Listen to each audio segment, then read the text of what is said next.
अस्सलामुअलैकुम वरहमतुल्लाहि वबरकातुहू। जी फ्रेंड्स, आज का जो हमारा टॉपिक है वो है zero order reaction. Zero order reaction है ये हमारा आज का टॉपिक। तो इसमें इंशाल्लाह रहमान आज हम डेफिनेशन एग्जांपल्स डिस्कस करेंगे। ओके, तो आइए स्टार्ट करते हैं। बिस्मिल्लाहिर्रहमानिर्रहीम, सल्लल्लाहु अला मुहम्मद सल्लल्लाहु अलैहि व आलिहि वसल्लम। तो सबसे पहले डेफिनेशन देखते हैं। A chemical reaction in which the rate of reaction is constant and independent of the concentration of reactant substances. यानी कि ऐसा केमिकल रिएक्शन जिसमें जो रेट होगा रिएक्शन का वो कांस्टेंट है। कांस्टेंट मीन कि वो उस पर जो होगी ना reactants, reactant mean reacting substance. Zero order reaction वो केमिकल रिएक्शन होता है जिसका rate of reaction is constant, यानी कि जिसका रेट कांस्टेंट होता है, ना कम होता है ना ज़्यादा होता है, बल्कि कांस्टेंट फिक्स वैल्यू होती है, और independent of the concentration of the reacting substances mean जो होता है हमारे पास रिएक्टेंट्स किसे कहते हैं और प्रोडक्ट किसे कहते हैं। ये हमारी इक्वेशन है। जो इससे पहले वाली चीज़ें होती हैं उसको हम रिएक्टेंट्स कहते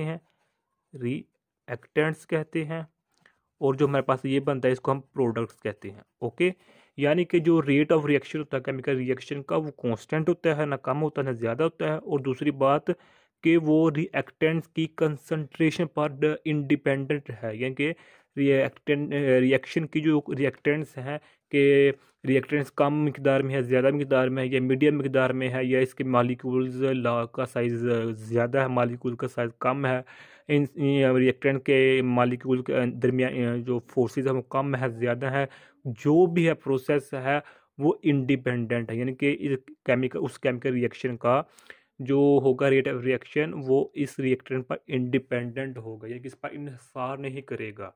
ख्वाह जो कम है ज़्यादा है जो मर्ज़ी है, जो रेट ऑफ रिएक्शन होगा ज़ीरो ऑर्डर का वो सेम ही रहेगा।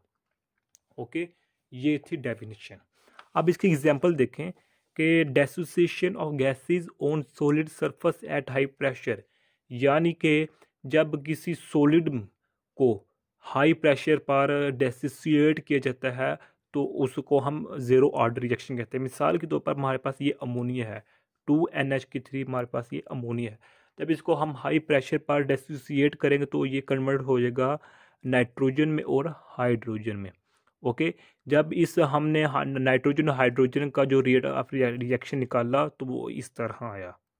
रेट ऑफ रिएक्शन को हम आर से शो करते हैं, स्मॉल आर से, विच इज इक्वल टू के, और ये नॉट है ऊपर, अमोनिया के ऊपर नॉट है।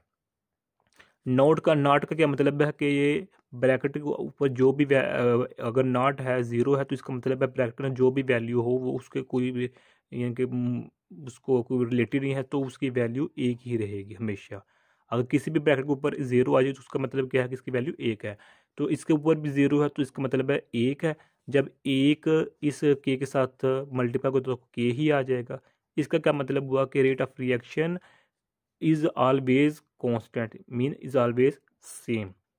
ओके, ये रिएक्टेंट की, यानी कि जो हमने रिएक्टेंट लिया यानी रिएक्टिव सब्सटेंस यानी कि रिएक्टेंट्स लिए हैं, इसकी नेचर पर, इसकी मालिक्यूल्स के साइज पर कोई भी किसी चीज़ लिहाज से डिपेंडेंट नहीं होता।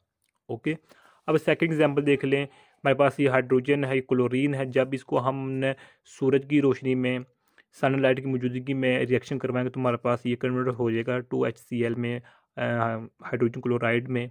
तो इसका आर ओ आर ये रेट ऑफ रिएक्शन है जिसको हम आर से शो करते हैं, स्मॉल आर से, विच इज इक्वल टू के। रिएक्टेंट के ऊपर भी ज़ीरो है, इसको इसका मतलब ये भी ज़ीरो आ गया, ये भी ज़ीरो आ गया, ज़रब है दरमियान में तो ये फिर के आ गया। इसका क्या मतलब है कि यहाँ भी जो है ना रेट ऑफ रिएक्शन वो कांस्टेंट है। ओके, ये इसकी एग्जांपल्स थी। उम्मीद आप लोगों को समझ आ गई है। अगर फिर भी कुछ क्वेश्चन पूछना चाहते हैं इससे रिलेटेड तो आप कमेंट की सूरत में पूछ सकते हैं। अगर आपने अभी तक हमारे चैनल पाक MN अकेडमी सब्सक्राइब नहीं किया तो सब्सक्राइब कर दें, और वीडियो अगर अच्छी लगी है तो कमेंट कर दें, और सॉरी लाइक कर दें, और अगर अच्छी नहीं लगी तो आप मशवरा दे सकते हैं कि इसमें क्या क्या मज़ीद अच्छाइयाँ की जाएँ। और शेयर भी कर दें इस वीडियो को। जज़ाकल्लाहु खैर। अपनी दुआ में याद रखिएगा। अस्सलामु अलैकुम व रहमतुल्लाहि व बरकातुहू।